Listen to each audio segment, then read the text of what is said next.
Hi, everybody. We're at 2B Glass in Cameron Park, California. California's #1 rated glass blowing studio. And they let us come and get some footage of all this fun stuff they're doing, making pumpkins, and it's fall. I'm wearing orange because it's my favorite color, so I am uber excited to be here. Erica and I even drove through rainstorms through the mountain to get here today with some accidents. It actually was kind of rough. So I can't wait to show you guys. Come on in and let's look and see what they're doing. All right, so Zane's gonna gather up some molten glass out of this furnace. This holds 1,000 pounds of molten clear glass when it's totally full. And so that's at 2,100 degrees. And so he just took what's called a gather. Now he's pipe cooling it because the pipe does get a little bit hot as the furnace gets low. And so that glass that he has on the end is actually clear glass, just looks orange right now because it is 2,000 degrees. He's gonna roll it in that color over there. And so the glass is so hot that the color sticks to it. So we just got all of those different colors on there. This is a mix of colors, so there's like 5 different colors in there.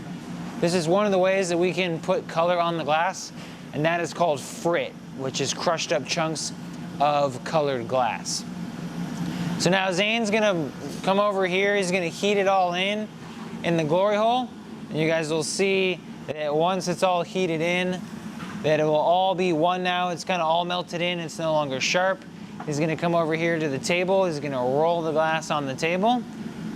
And then he's getting ready to blow his bubble. This is glass blowing, right? So right now the piece of glass that he has is totally solid, but he's about to change that. So he's waiting for the right temperature. He's gonna blow really hard in the end. He's gonna catch the air in there with his finger. The heat of the glass is gonna expand the air. If you guys watch closely, and that happened pretty quickly, he just shot a bubble all the way down to the very bottom. Now he's gonna hand it off to Aaron. And Aaron's gonna go ahead and sit down, and he's going to grab what's called the jacks. He's gonna create a little constriction right off the edge of the pipe here. So eventually we can get this pumpkin off the end. Aaron also has this blow hose attached so he's able to blow. Zane's on the little mold here. We're making an organic pumpkin. And then he's gonna set it down inside of that mold. He's gonna blow really hard, kind of lift up, and then this will make the shape of the organic pumpkin. Now Aaron's gonna sit down again, and then he's gonna create a constriction right off the end of the pipe here. And eventually we have to get this pumpkin off the end. So he's making a little constriction right off the end. And he's also blowing a little bit. Now he's gonna light the hot torch. This is 3,000 degrees. He's gonna put a little hole in the bottom. And he's gonna blow real nice and soft. And then I'm gonna get ready for the stem. And Aaron's gonna flare that open. Same stem as last time, Aaron? Yep. Okay. And then Aaron is gonna open that bad boy up.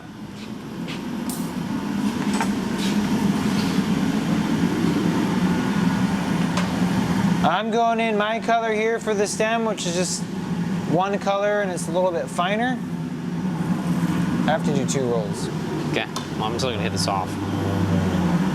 And then I'm coming over here to get this hit off so Tate can put on the stem. Whoop.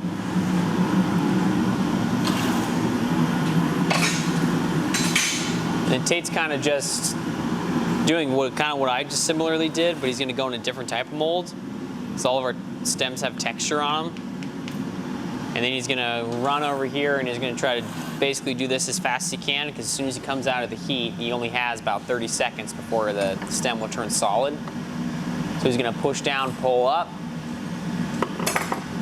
Then he's gonna do our coiled stem, so it's like our stem that's kind of like floating in the air. These ones are kind of harder because you have to kind of nail your temperature correctly. He's just gonna do a couple curls. And then he's just gonna kind of make it float in the air.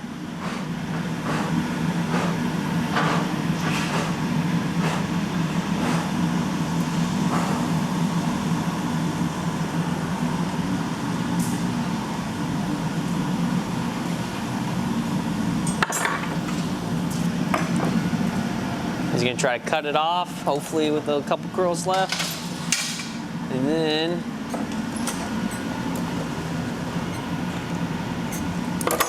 He's gonna torch this last little bit.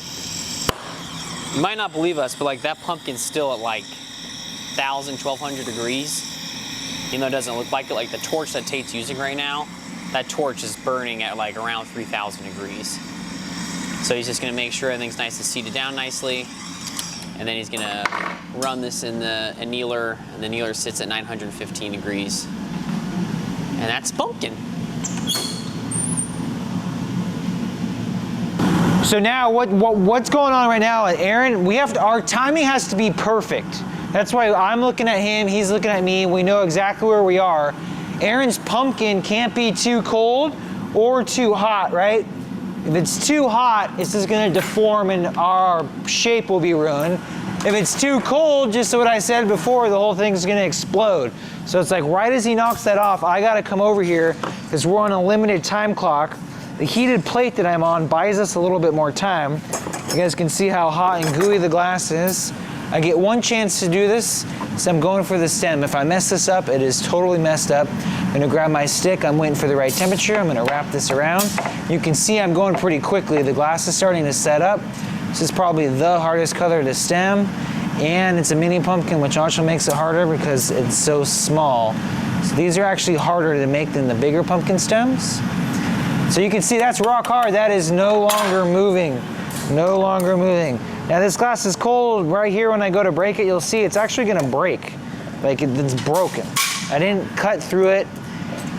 I'm gonna go ahead and blow that off a little bit, make sure there's no little shards or anything like that on there. Just gonna take my oxygen propane torch here, and I'm going to torch in that sharp part. Now this is 3,000 degrees. And then I am going to make sure that my stem is really nice and seated to our pumpkin. And then this pumpkin will get loaded away in the kiln. We won't see the true color until tomorrow. And that's how glassblowing works. This pumpkin is still above 800 degrees. You can see we got a whole bunch of pumpkins in the kiln here today. We're at the end of our work day. So Tate was telling me about the mold here that they had it designed from scratch. We have different sizes, so like this is the small one, and then we also have a big one, and then we even have one that's bigger than this. But what makes it so cool is that this opens from the top, and then it opens, so it's like kind of complex. And so the pumpkin, this has an undercut, so you wouldn't be able to get out of it, so there's no one else that has a mold like this. We had this custom built and designed for us to our specs. That's very cool. And so this was like 3 years in the making, and then this is a bigger one, so we can make a giant pumpkin. This is all like machine cut on a plasma table, a bunch of fancy math. And then also why it's hard, it has to be able to open and close, it has to be able to lift up so you can get out of there. But the other hard part is these lines have to line up perfectly, because if these are off at all, you'll be able to see it in the pumpkin and they won't have the perfect ridges. So the pumpkins that you get from us that are organic line pumpkins, no one else in the world has. We had these custom made for us. So here you go, Aaron's gonna come on in here. He's gonna stick the glass in there. I'm gonna close it around it. I'm gonna press down. Aaron's blowing, and then he's gonna pull up. You can see the glass is expanding inside of there. And then when he taps his foot, that means he wants open. And then I have to lift up so he's able to get out, because there's that undercut on the top. And so then you see the difference between the pumpkins we were just making. This is the same color as before, but it's a totally different look of the ridges. This is a more organic shape of the pumpkin. Right. Just people running around the whole time, so you kind of learn to have a... Be very careful with everything, yeah. So you guys make this so you can put a tea light in it. I saw that from your website. That's so cool. All of our, that's kind of like, you know, we didn't invent the glass pumpkin. So it's like kind of our take on it, and we like to kind of make things useful. Right. Now you can get them that light up. So all of ours have a hole in the bottom for a tea light or rope lights. You got your little tapper bat, is that what you call that thing? Yeah, well, it's the break off bat. The funny part is you can't tell anymore, but this is actually Tate's old, like, 10-year-old baseball trophy. Oh, that's so fun. You used to be able to see like the names and stuff ingrained in it, but it's been many, many years now. I'm sure you've used your trophy bat more than anyone probably ever in the world. Yeah. He's waiting for a bubble, or? You can see, this is the same color, but it looks a lot different in this style of pumpkin. So why we like the organic mold is like the same colors kind of do, like they just look different, they blow out different. So it's like some colors look better in this style of pumpkin, some colors look better in the other style of pumpkin. So it's just more variance. But I personally like the look of these ones better. So go ahead and torch that in.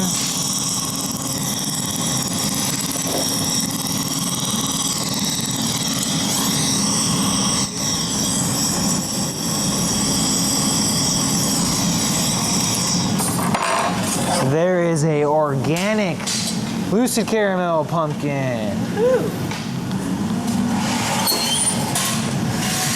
And the caramel ones are awfully cute. Yeah, they are cool. Could be a fun name too, right? Lucid caramel. Our favorite. Yes. Yes. Like a pumpkin spice. That's right. Pumpkin spice pumpkin. Yeah. Ash, who owns part of the business too, does a lot of the naming. Yeah. But it's total skill to name the pumpkins.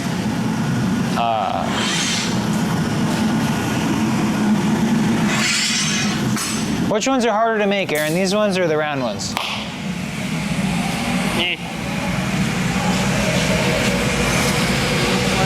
Probably the round ones. I don't know. Ask Zane, he'd be more. Which pumpkin's harder to make, Zane? The round one or the organic? Really? Which one? Round, he says. The round is harder to make? Is it just harder to get it like completely round, and then this is like, this one's more forgiving? Is that, or what do you think? Well, this one is, since we have that mold, it's like you're blowing the finished shape. Oh, I see. So Yeah. it's like the other one, it's like we have to make the shape. That's what I was gonna say. Oh, gotcha. But it's that like, makes sense. it's also, like we always like to say, everything in glass blowing is extremely hard until it becomes easy. So it's like, you know, I've made tens of thousands of pumpkins now. So that's why I asked Zane. I was like, I'm biased. Doesn't matter to me now. No, you've done, I've done so many. You put in your 10,000 hours. Yeah, I so. did a speech this week, and I'm like, 10,000 hours to mastery. You know, it's just 10,000 hours to mastery in whatever you're doing. But, and then he just said 10,000 hours, just like as on Not my job. cue, as if I asked him to say that. Yeah. There you But go. we're way over 10,000 hours. I bet you are, yeah. We tried to do the math. Well, we haven't done one today, but when we worked in the factory, there's a move that you can do where you smear the color over a bubble. It's called an overlay. And it's like Aaron did that job for like Just 2 that. or 3 years. Oh my gosh. And it's like he made 120 to 150 a day. I just put color Full on time. for 2 years. So it's like just in that one move, it's like 10,000 reps or something. It was like nuts. No, it's way crazy. more than that, You dude. think it's more? I think it was like 30-something thousand times or something. So what's different from what you guys do here versus the factory? Our quality is a lot higher. Okay. Is that a bad question? Did I not ask? No, you can ask that. Well, it's a Quality, different that product. makes sense. It's a different product. Okay. So it's like in the scheme of things, everything's different because we're making something different. Yeah. For So it's sure. like if we started making cups, it's like some things would be similar, but then like all of a sudden you're gonna be like, I've never seen this before. This is way different. It's because Right. we're making something different.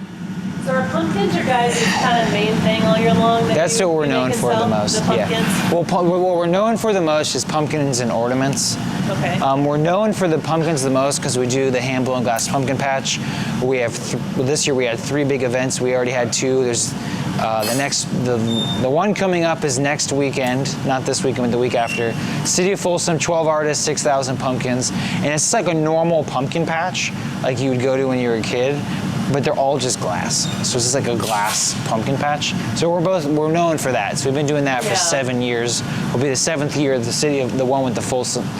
The one we did this year that's coming up at the City of Folsom will be the 7th year. And that's just next weekend. Yeah, next weekend. Okay. So I saw your ornaments. Have you guys started making ornaments too, or are you gonna wait till after October? No, We already got thousands of ornaments already. Thousands already done? Well, that's...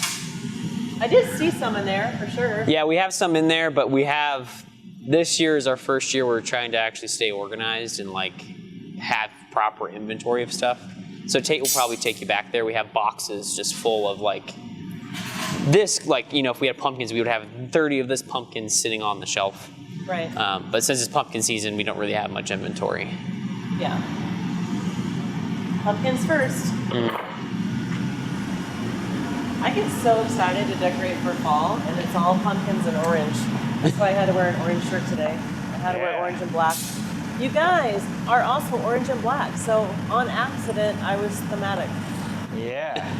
A little bit. Totally on accident. Nice.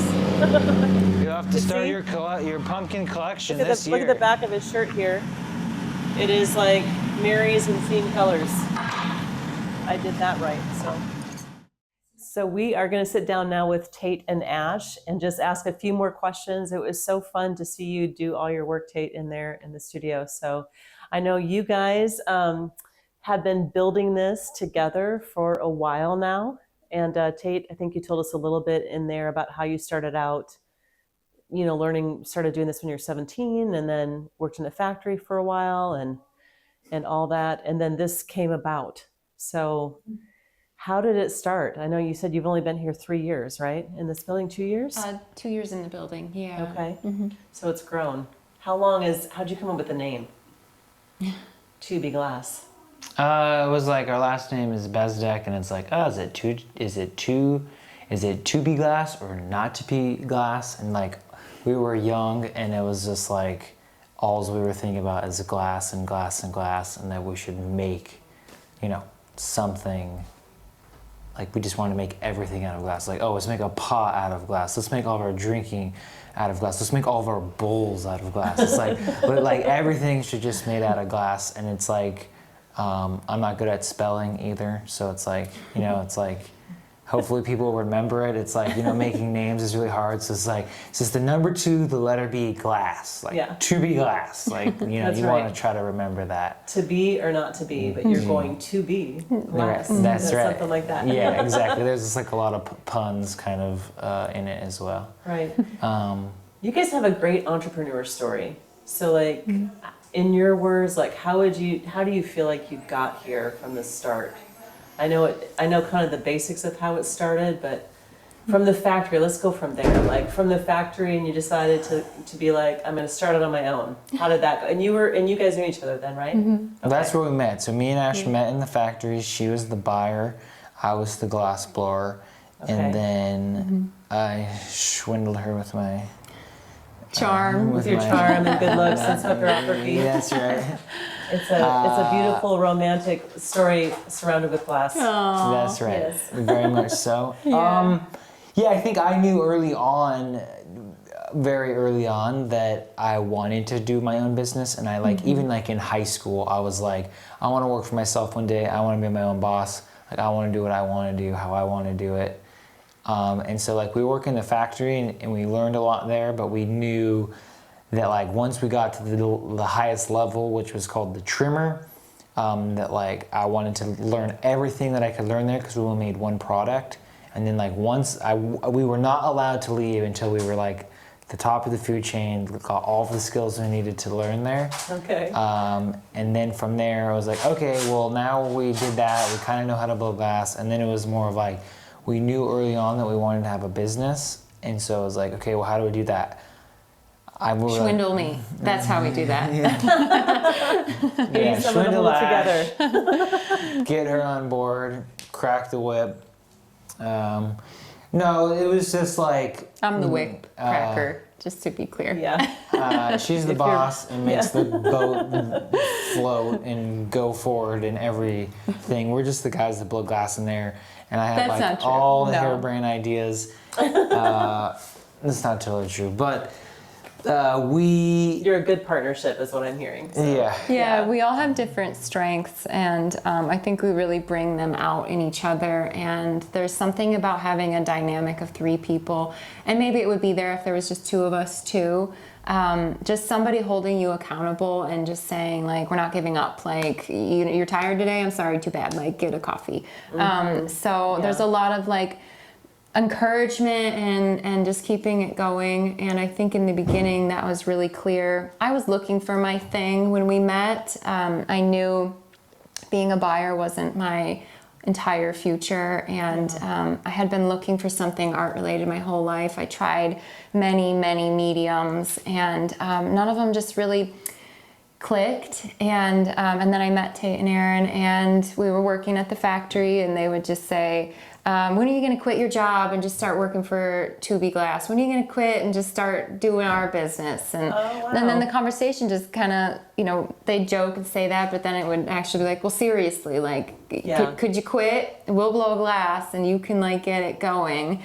And so eventually we did initiate that. And I mean, we were doing art shows before then, and like selling we our worked work. and we had did an shows Etsy on the page. weekend. We were like trying to figure it out, and so we slowly just like, you know, we just didn't go like from working in the factory and then just like quitting. It was like me and Aaron would like spend all of our breaks, all of our lunches like figuring out and making our own products, and then we would do shows. We had Etsy, we had a website, and like, so we were getting some sales and some traction, and then that started to build and build and build, and then like we were doing more shows, and then like I remember the first Christmas, like we put up like 15 ornaments or something, and it's like on Etsy, and we sold like, I don't know, 20 of them or something, or 50 maybe.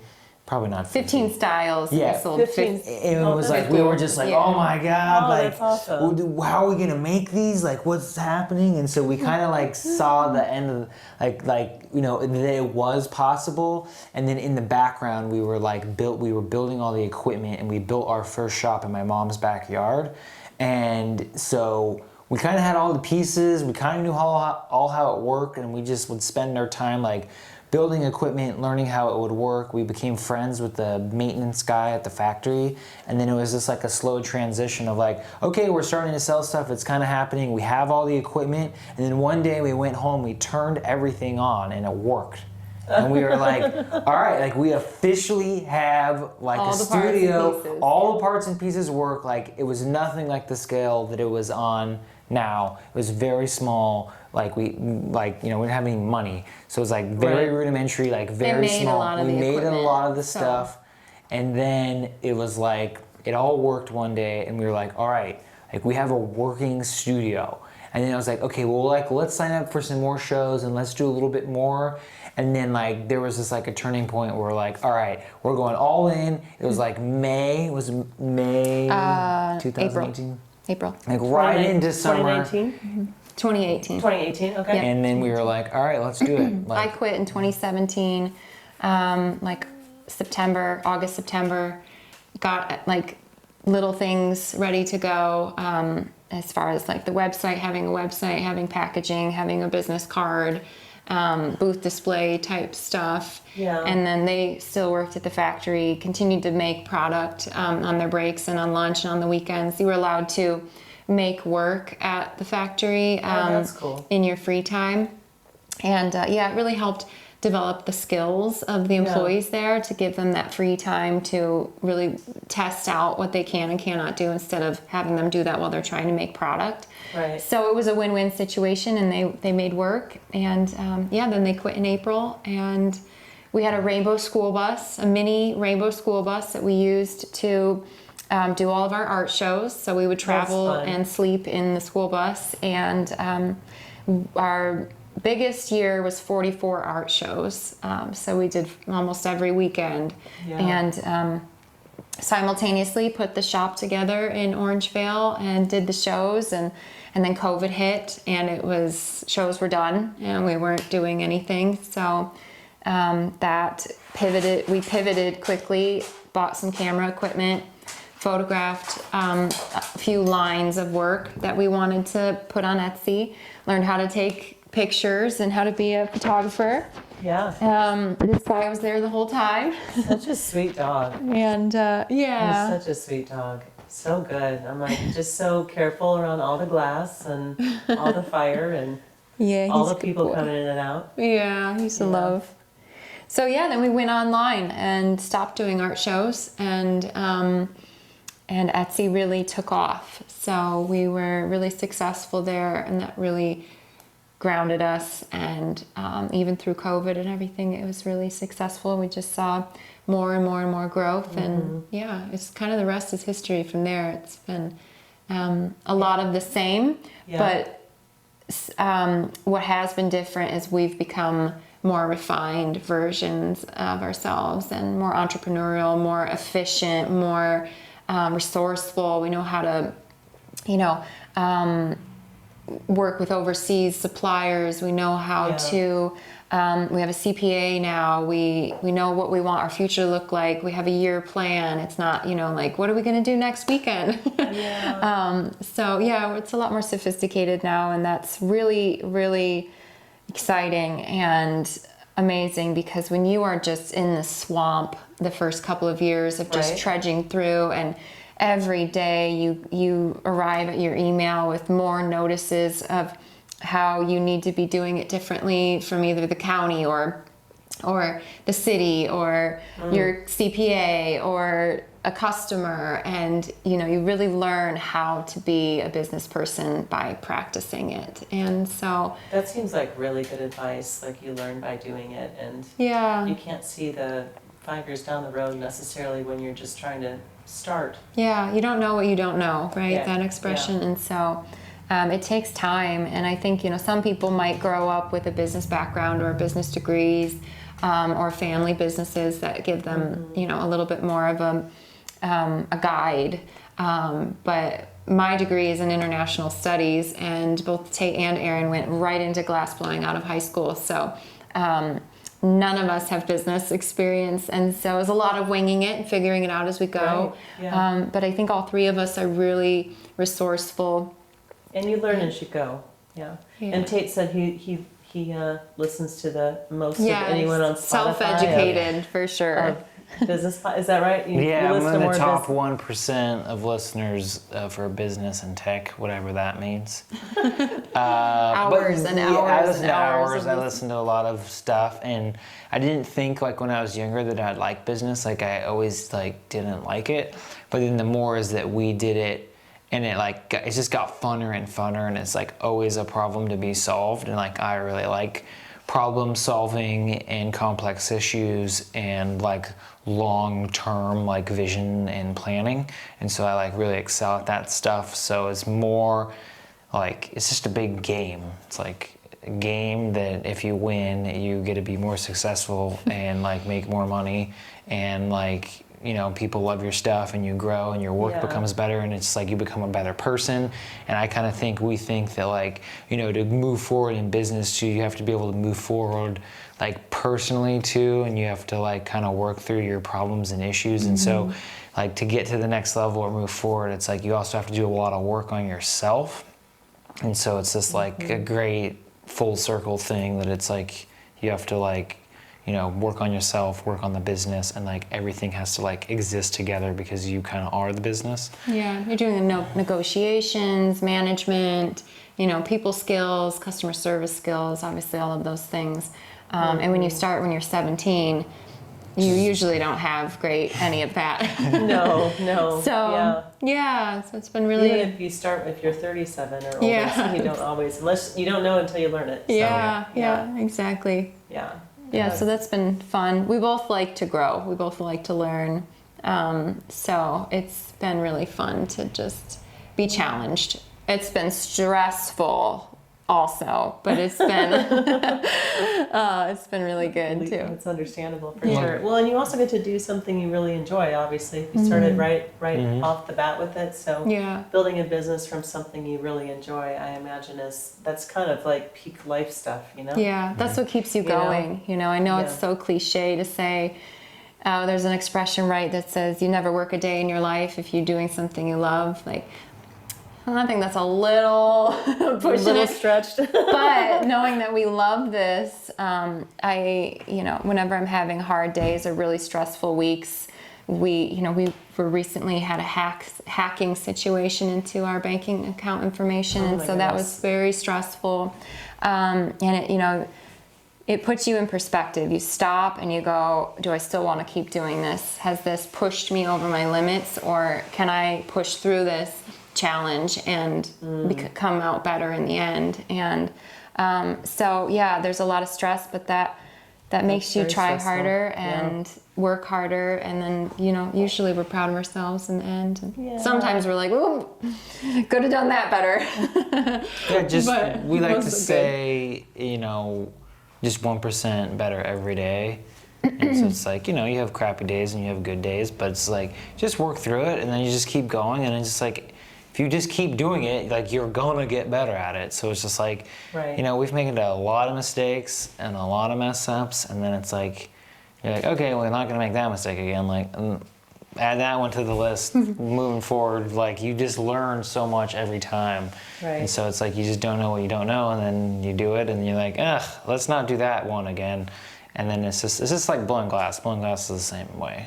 Yeah, lots of practice. Lots of practice. So when you guys first started, did you know you were going to do pumpkins and ornaments? Is that the main thing? Because those are the two main things you do, right? Yeah. More or less. Oh yeah, we've been making pumpkins since like day one. Pumpkins for sure. She really loves pumpkins. Can I answer this question? Yeah, go for it. Yeah. I'm like, I want to talk. I love pumpkins. It is October. Yes. Let's talk pumpkins. Yeah. So originally we did everything. We were wherever we could make money. If someone needed a vase fixed, or they had this crazy chandelier, or that one piece broke and they needed something made, we would replace it. Custom jobs, all sorts of stuff. We've done lighting, art installations, drinkware, olive oil bottles, vases. We even did memorial pieces as well. And yeah, of course, ornaments and pumpkins and seasonal stuff. I feel like I'm missing a lot, but we were all over the gamut, the whole gamut. And, you know, as the years passed, we realized you can't scale that, you know, and so custom orders kind of got ticked off the list. And we're like, okay, that's just super time consuming. It's really hard to predict what people want. Even when you're having thorough conversations, their vision and your vision don't quite meet often. It's very time consuming and costly. So anyway, little by little things came off the table, and we realized that this kind of sounds cheesy, but we receive the most amount of excitement and joy and enthusiasm by selling pumpkins and ornaments. Like, people are just over the moon for pumpkins. We do our pumpkin events. We usually sell about 6,000 pumpkins a year at our hand-blown glass pumpkin patch. And I'm from the Midwest, so I'm from Michigan. The holidays are a big deal for my family. And my mom, her Instagram name is the Merry Pumpkin. You know, she's not involved with us at all, but that is her so MO. Cool. And we used to have some really amazing Halloween parties and Christmas parties in my family, so it's always been a big part for me. And so when this business was kind of shifting that way, I was like, yes, like, let's do this. Like, there's so much you can do with that. And most people celebrate the holidays in some way. And, you know, the pumpkins were super successful. So in the end, it ended up being, how do we narrow our focus? We can't be all over the map. That's not scalable. What do we love doing? What do the people love? And it just kept pointing back to pumpkins and ornaments. And so. And on top of that, pumpkins are like, they're not frowned upon in the glass community, but they're like the very uncool thing to do. Yeah. It's really? like, So they're kind of like the underdog, and we're like, so everyone like kind of makes pumpkins, but no one ever puts any thought or like takes them very seriously. And so like, they'd rather make a goblet. they would rather make like fancy glass blowing things like raticellos or encomos or some fancy whatever. I don't even know what those are. Yeah, technical Which glass. is our point. That's the point. Like, we're here to serve the community, not the glass community. Yeah, so then that also, Ashley makes liked them. It sense. had all those things, and then like me and Aaron were like, let's do this. Like, let's become the best at making pumpkins, and like, we're gonna make work that no one can do. We're gonna put in all the reps. We're gonna do different stem styles that no one else has ever seen. We're gonna like melt beautiful glass, and we're just gonna like make custom mold, custom shapes. Ash is like amazing at color, so we're just like pushing the envelope now. So it's like, you won't really see any pumpkins out there that look like ours, because this is like what we've spent the last like 5 years like refining on. and focus on of like, this is what we do. Yeah. Oh, that's amazing. So it's fun. Yeah, so it's the finer details that, you know, if you really took the time to look at our work and do a comparison, you can see how much precision Tate and Aaron have with how the stem lays, how big it is, proportions, the thickness of the glass. We do the hole in the bottom so you can light each of the pumpkins up. That's a signature thing we do. That's very cool too. Like, and Yeah. watching it being done is very, very interesting. Yeah, Yeah. yeah. So they're very good glass blowers now, very technically skilled. So it's cool to see them be able to make whatever I say. That's awesome. Do what I say. So you guys went viral with some videos and that affected your business. This is from Tate and Xander have been friends since a long time. Xander from a couple episodes ago. So it's just how I found you. So that's really fun and cool to me because Xander's awesome and you guys are awesome. So what happened with that? Like, how did that affect your business and what led up to it? Because you guys were making videos, right? And you've been making videos for a while? No, not really. Not really? No, I've Okay. been wanting to make videos for like the last decade. Yes, and he's been begging me. I've been like, I'm the guy that doesn't watch TV, that doesn't do anything. The only thing that I watch is YouTube, and I just watch like business stuff, woodworking, whatever, people fixing cars. Like, just, that's He all I knows watch. Is zero just, movies. I don't know anything. Can't even tell you. I like, don't know any movies. I don't know what's going on in the news. All I watch so is fun. like cool stuff on YouTube. So I've always been like, man, we gotta make YouTube channel. We gotta do YouTube. But like, I don't know how to make videos. I don't know how to edit. And also like, I'm running a whole company and doing a million other things. So I don't really have time to like learn and figure this out and do everything. As the maker, you know, as the manufacturer, And I didn't have time. I'm wearing all so the we're all other just hats. stretched We kept trying to thin do it, kept and like whatever. coming on the table, coming off the table, coming on the table. Finally, he did it. Yeah, so then like enough, like I'd done so much research and I was like, this is like my wheelhouse. Like this is what I watch. I know everything that's going on. And after seeing so many other people that do more boring things than I do and like be really successful, I'm like, man, we gotta do it. And so then I just like, we were in Costco, they had the little the Pocket 3 camera in there. I'm like, we're buying one. And then I'm just like, for 3 months, I'm gonna post a video every day. Don't care if it sucks. Like the first ones were terrible. And so it's like, I told Aaron, he was on board and I was like, we're just gonna come out here, I'm gonna grab the camera, we're gonna get mic'd up, whatever we're doing for the day, we'll try to make it cool. I'm just gonna take a couple shots. I'm gonna come up right after work, I'm gonna stay late, I'm gonna like edit it up. I don't know anything about anything. And I'm just gonna post a video every day. I'm gonna try to do it for like 3 months, just see what happens.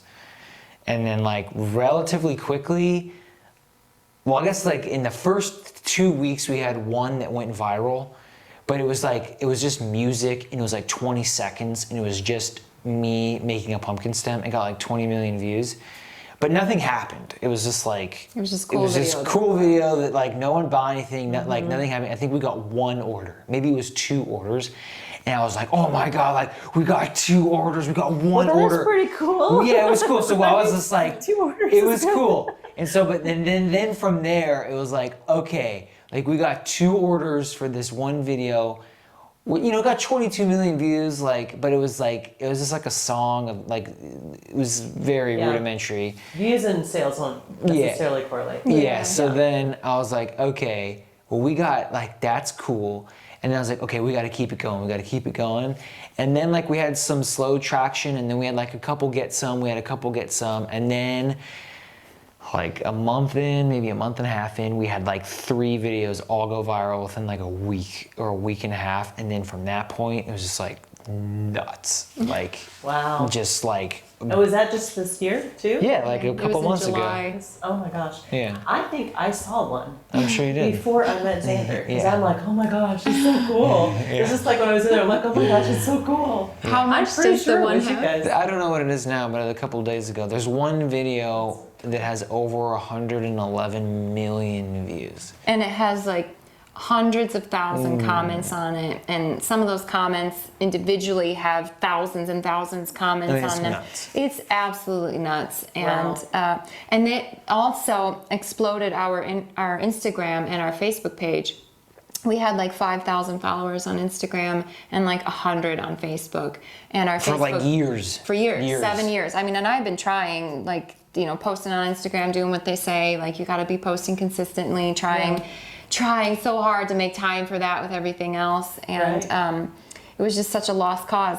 And then our Instagram now has Like 215 or something thousand. I think it's 220 now. Followers, which you know isn't like millions, but to go from 5,000 followers in a couple months to that was like, so we have been getting orders and orders and orders, and it's been really amazing. Normally July and August are really dry for us as a business. There's not, you know, we have our Mother's Day event, we have a second sale in March, and the holidays and the pumpkin season really support the rest of the year. So historically, July, August have just been kind of, we catch up, we get sleep, we prepare for, we kind of get sleep. We, you know, brainstorm, but this year it's just been absolutely nuts. So it's been really, really amazing. And but I think we struck a chord. Yeah. I had watched enough YouTube video. I've watched enough woodworking videos of like people that are makers and craftsmen like me. In every other category, there's not a million, but a lot of people. Like for woodworking is like the best example. It's like, go on YouTube on woodworking, there's like a million people you could watch that are all like amazing woodworkers, and they make these amazing videos. And then you go on the glass blowing, there's not a single person doing it. And it's like, everyone loves glass blowing. And it's like, but no one explains what's going on. So that's the biggest thing. So it's like, you know, just like you guys are gonna see in the video, I kind of explain what's happening. And so that was kind of our focus. And it's like, all those videos that got these millions and millions of views, it's just me and Aaron in the studio. We don't have a camera guy. We don't have a script. We don't have light. We have nothing. It's just me holding a camera being and like, a blowpipe. All right, Aaron, like rig this one up, and like I'm gonna one hand this one, and I don't know, say something cool, and like let's figure it out. And then it's me sitting down on the computer. I don't know anything about editing, and I'm just like clipping them together, watching YouTube videos, like trying to figure it out. And I think we just struck a chord because it's like it's real, it's authentic, and it's just us in there working, and it's not this big operation, and like it's not overproduced. It's fun, and people like that. I think nowadays, like just seeing behind the scenes. Authenticity is important to people. And he's a goof, like. He's a very good story. You guys both are very good storytellers. And if you notice like this, I rarely ask a question because I don't have to. So like you're telling the story. It's such a good. No, it's just so good. That's a compliment. Not Thank you. So that's good. Like, you're very good at relaying your story. Yeah, it's been really fun. And we got many more videos to come, so stay tuned. Subscribe to Tubi Glass. Check us out on YouTube. There's the pitch. We're gonna hit 1 million subscribers this year. 60 ornament videos coming up. You're not gonna want to miss them. I love that. That seems like a good place to end, doesn't it? I don't know how to get better than that. So thank you guys so much. I so appreciate your time, and I love your beautiful new space and beautiful view you have here. If it wasn't raining, I imagine it would be even more beautiful. But we get some really great sunsets. I bet. Yeah. But it's nice and cool today in October. Thank you for your time, and I wish you guys all the best. I imagine you're going to get so busy that when I ask to come up again, you're going to be like, I don't know, just like don't expect us to talk, but you can come if you want. We won't do that. No, I wish you guys all the best, though. That's amazing. Thank you. Thank you for your time. It's been a really fun and crazy, wild journey. So we're very passionate about it. Yeah. I can tell. We're just getting started. Just getting started. Yeah. Us too, at Healthy, Happy, Wise, Wealthy. So also come see you at the Hand-blown glass pumpkin patch, 48 Natoma Street in Folsom, California. 12 artists, 6,000 pumpkins, live glass blowing, free popcorn, free parking. You definitely want to come check it out. It's like, if you love pumpkins, you love fall, you love glass, this is where you want to be. October 11th and 12th. We'll be there. Saturday and Sunday, 11th and 12th, 10 to 5. 48 Natoma Street, Folsom, California. hand-blown glass pumpkin patch. I think you got it. You want to make one more, Zane? That's 3 of those, and then Well, we're gonna switch to lucid caramel after that? yeah. Okay. That one, I'm just not very happy with that one. Huh? That one's, You're not happy with it? no. Aaron's not happy with that one. Stem kind of, well, not the stem, my shape kind of got funky. All right, now we're just gonna like rip through like whatever. Well, we're gonna switch after this one. So after this one, And then we'll do a big curly stem. Yeah, That'll be a little bit more fun. I'll try to go get this order state. Two favorite things: fall pumpkin and glass blowing. One that I really like, even though it's really hard, it's one of the harder ones to make.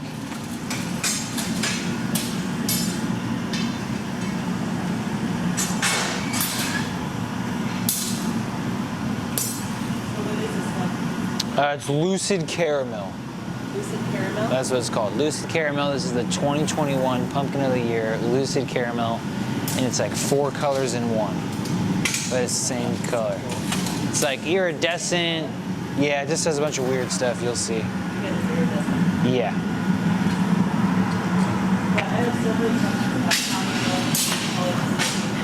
You don't. You don't. Not until tomorrow. Well, I mean, we kind of do because like these are our products, but the reason we're remaking this is this one struck too much in the kiln and they weren't web quality, so we got to redo them. Right? Yeah. This one's unpredictable.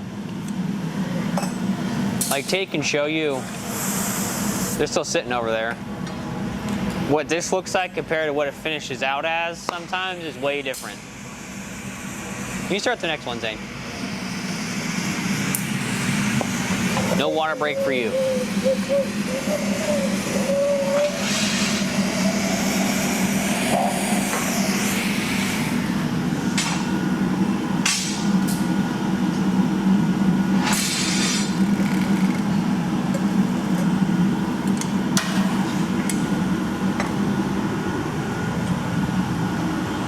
That looks good. Way better than yesterday.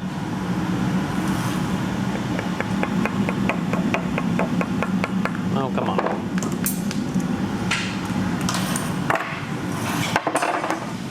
Let's go.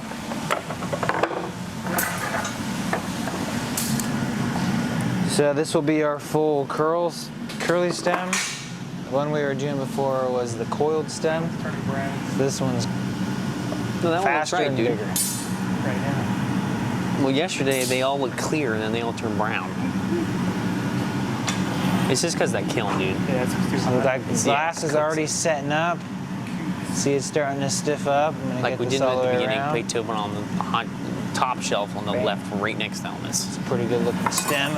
And they ran This looks And good. you put, yeah. until 8. Yeah. So it's hard now, right? It's not moving anymore. Stick it in there.